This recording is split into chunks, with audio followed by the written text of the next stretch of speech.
जातिगत जनगणना पर क्यों तेज हुई सियासत?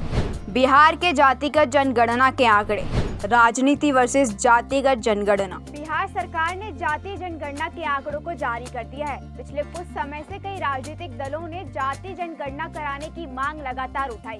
सिर्फ विपक्ष ही नहीं, एनडीए के भी कई सहयोगी दल भी राष्ट्रीय स्तर पर इसकी मांग कर रहे हैं। बिहार सरकार ने जो आंकड़े जारी किए हैं उसके क्या मायने निकलकर सामने आ रहे हैं, साथ ही इन आंकड़ों और जातिगत जनगणना के पीछे की पूरी राजनीति क्या है, इसे विस्तार से समझेंगे। नमस्कार, आपके साथ मैं हूं दुर्गा और आप सभी का स्वागत है द न्यूज़ 15 पर। यहाँ आपको ये समझना बहुत जरूरी है कि आखिर जातिगत जनगणना का पूरा खेल क्या है। आसान भाषा में कहें तो जातिगत जनगणना की जरूरत क्यों पड़ी? दरअसल पूरे देश में लोगों को आरक्षण जाति की आबादी के आधार पर दिया जाता है, यानी कि जिस जाति की जितनी आबादी है उसका उतना ही हक होगा। इस जातिगत प्रतिनिधित्व का हवाला देते हुए ही जातिगत जनगणना की मांग पिछले कुछ समय से जोर पकड़ रही है। इसी क्रम में बिहार सरकार ने जाति जनगणना के आंकड़ों को जारी कर दिया। इन आंकड़ों में कौन से वर्ग के लोग कितने हैं और अब बिहार की आबादी कितनी है और पहले कितनी थी, इन सब की जानकारी हम आपको इससे पहले वाली वीडियो में दे चुके हैं। उस वीडियो को देखने के लिए आप पिन कमेंट या डिस्क्रिप्शन बॉक्स को चेक कर सकते हैं। अब आते हैं सीधे मुद्दे पर कि आखिर जातिगत जनगणना से विपक्ष क्या हासिल करना चाहता है। ओबीसी का आखिरी ऑथेंटिक डाटा 1931 की जनगणना का है। इसके बाद 2011 की सामाजिक आर्थिक जनगणना के डेटा को सार्वजनिक नहीं किया गया था। पुराने आंकड़े कहते हैं कि देश में 52% ओबीसी आबादी है और किसी भी राज्य में उनकी आबादी 45% से कम नहीं है। कुछ राज्यों में तो ये संख्या 60% से भी ज्यादा है, यानी कि जितनी आबादी उतने वोट और जो पार्टी इनका साथ देगी उनको ज्यादा फायदा होगा। यहाँ आपको बता दें कि मसला यहाँ जातिगत जनगणना नहीं बल्कि आरक्षण और चुनाव का है, क्योंकि जातीय जनगणना होती है तो असली आंकड़े सामने आएंगे। इसी के आधार पर ओबीसी की केंद्रीय सूची को भी संशोधित करना पड़ेगा, जिसके बाद विपक्ष पिछड़ी जातियों को मिलने वाले 27% आरक्षण को उनकी आबादी के हिसाब से बढ़ाने की मांग तेज करेंगे। यहाँ ये कहा जा सकता है कि विपक्ष सामाजिक न्याय के नाम पर साल 2024 के चुनावों में जातिगत जनगणना का मुद्दा उठाकर बीजेपी पर दबाव बनाने और पिछड़े वोट को अपने पक्ष में करने की कोशिश कर रहा है। पॉलिटिकल एक्सपर्ट रशीद किदवई कहते हैं कि दिलचस्प बात यहाँ ये है कि पुराने समय से ये माना जाता था कि कांग्रेस जाति को सम्मान के भाव से नहीं देखती। कांग्रेस को लगता था कि जाति से समाज बिछड़ सकता है, जुड़ नहीं सकता। वहीं 2008 से 2010 के बीच जब महिला आरक्षण बिल आया था तो कांग्रेस इसके समर्थन में नहीं थी, लेकिन ओबीसी को अलग से आरक्षण देने के समर्थन में भी नहीं, क्योंकि अब सिर्फ कांग्रेस की बात नहीं रह गई है। अब ये इंडिया अलायंस हो गया है और अब इस अलायंस में क्षेत्रीय पार्टियों का दबदबा है और ये पार्टियां ओबीसी के आरक्षण को लेकर बहुत मुखर है। यानी कांग्रेस अब आरजेडी, सपा, जेडीयू और डीएमके के स्वर में बोलने लगी है।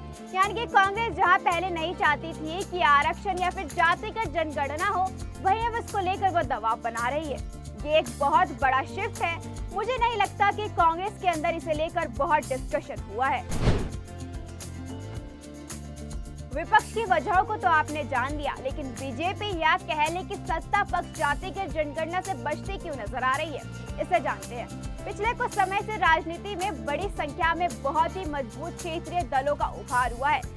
खासकर बिहार और उत्तर प्रदेश में आरजेडी और जेडीयू ने बिहार में और सपा ने उत्तर प्रदेश में ओबीसी के मसले को उठाया।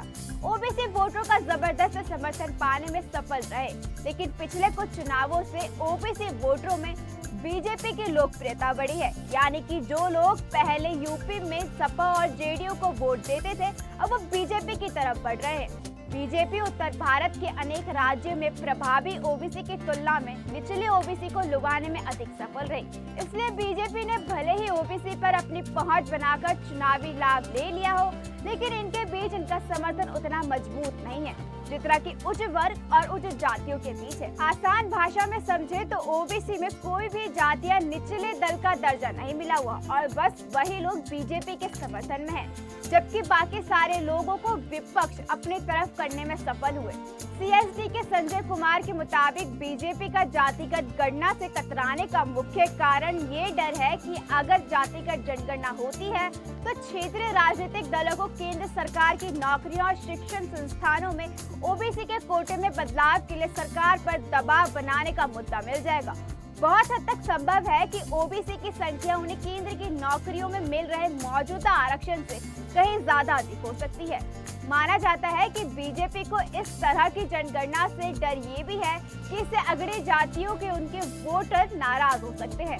इसके अलावा बीजेपी का परंपरागत हिंदू वोट बैंक इससे बिगड़ सकता है। बीजेपी जैसे मुख्य राजनीतिक दलों की दुविधा ये भी है कि वो पिछड़े अल्पसंख्यकों और वंचित समाज के वोट तो चाहते हैं, लेकिन उनके साथ साथ वो फॉरवर्ड क्लास का समर्थन भी नहीं खोना चाहते।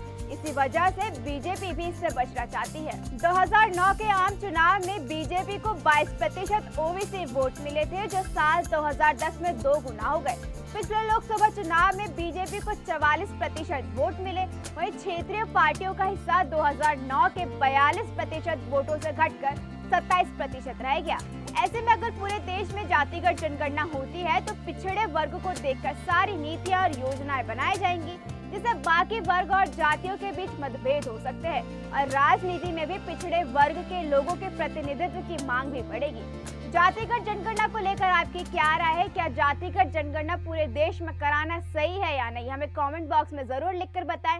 इस खबर में इतना ही। देखते रहिए द न्यूज़ 15।